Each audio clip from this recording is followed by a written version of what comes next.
Russian President Vladimir Putin said Friday that Russia will continue to test a hypersonic ballistic missile that's capable of carrying a nuclear warhead. It's the same missile that Russia fired at Ukraine earlier this week that he claims Putin cannot be intercepted by air defense systems. Meantime, it appears Russian officials are identifying possible targets in NATO countries should an all-out war break out. News Nation's Tom Dempsey is at the White House with the latest in the region as the war escalates and how NATO allies are responding. Today, NATO says it plans to hold an emergency meeting early next week with Ukraine in response to this missile launch by Russia.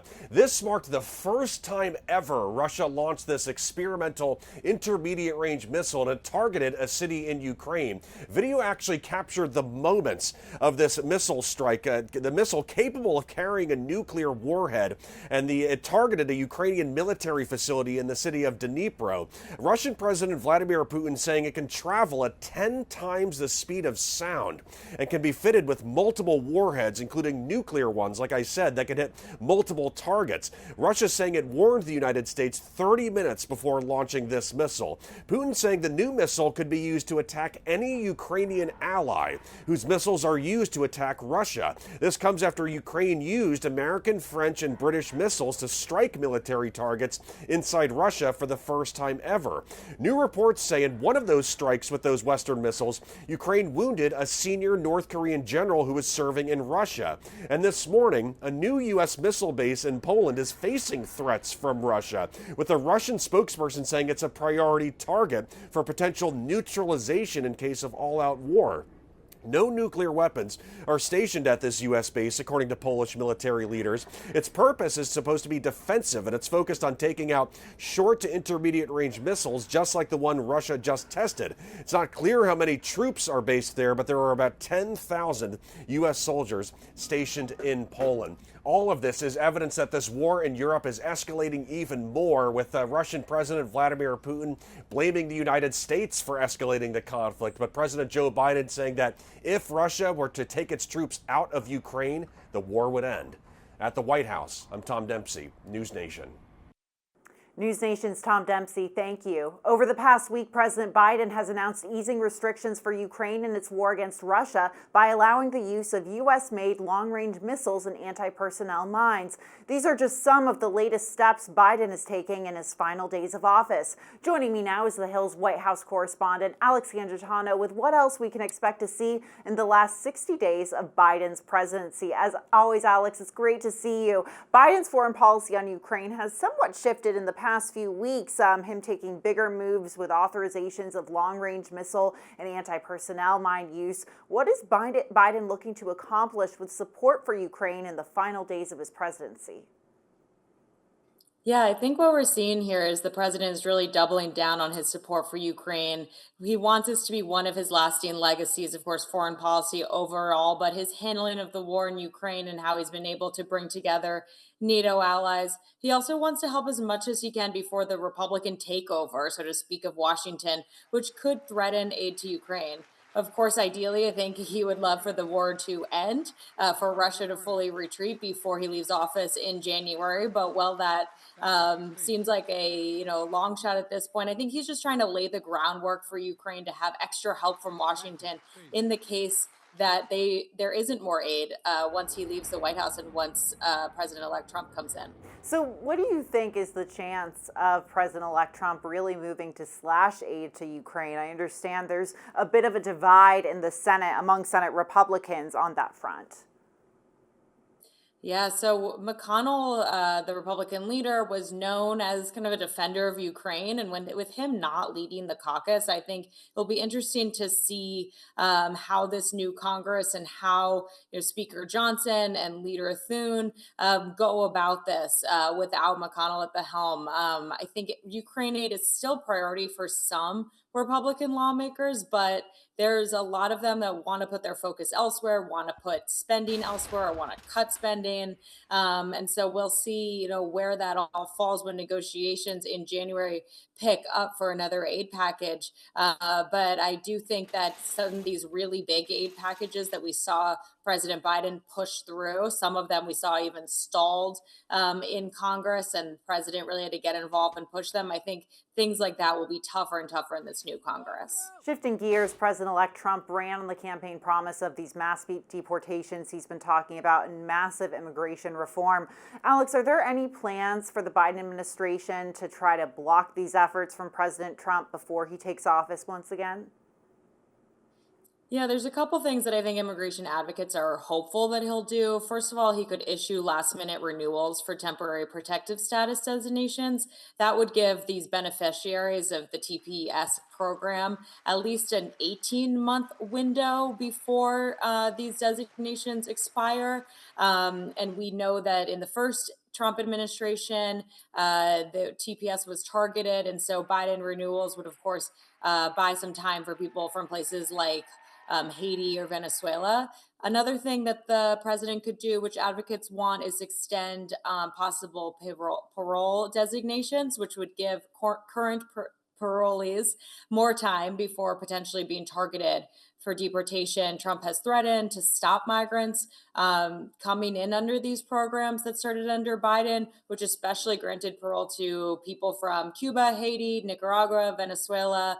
So these are people that have definitely been threatened by the new Trump administration coming in. And we know Biden has been facing pressure from Democrats to put up roadblocks for the incoming Trump administration's plan to tear down federal agencies. While they say there's a lot that the president could do through executive action, is this something Biden is considering? Yeah, so federal workers, I think right now are really bracing for cuts from the Trump administration, especially with that group that Elon Musk and Vivek Ramaswamy are advising, that they can basically tell the president where he should make cuts, where to end regulation, where regulatory processes don't need as many people working on it. Of course, this is just advice to the president. Congress can become an obstacle to them. So this is a very nuanced process, but I think Biden saw this coming if Trump were to win, and he's attempted to put up some guardrails to protect federal workers. One of them is to basically protect federal workers from getting fired because of their political alignment.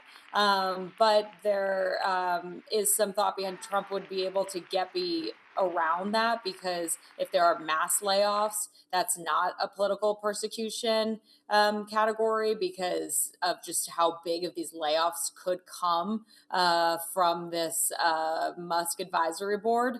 So once he becomes president, he can also reverse some of the regulations that Biden put in place. But I do think in the course of the next few weeks, we could see some more regulations that Biden tries just to further protect some of these workers. Alex, finally, what else should we expect to see from Biden in his final 2 months as president?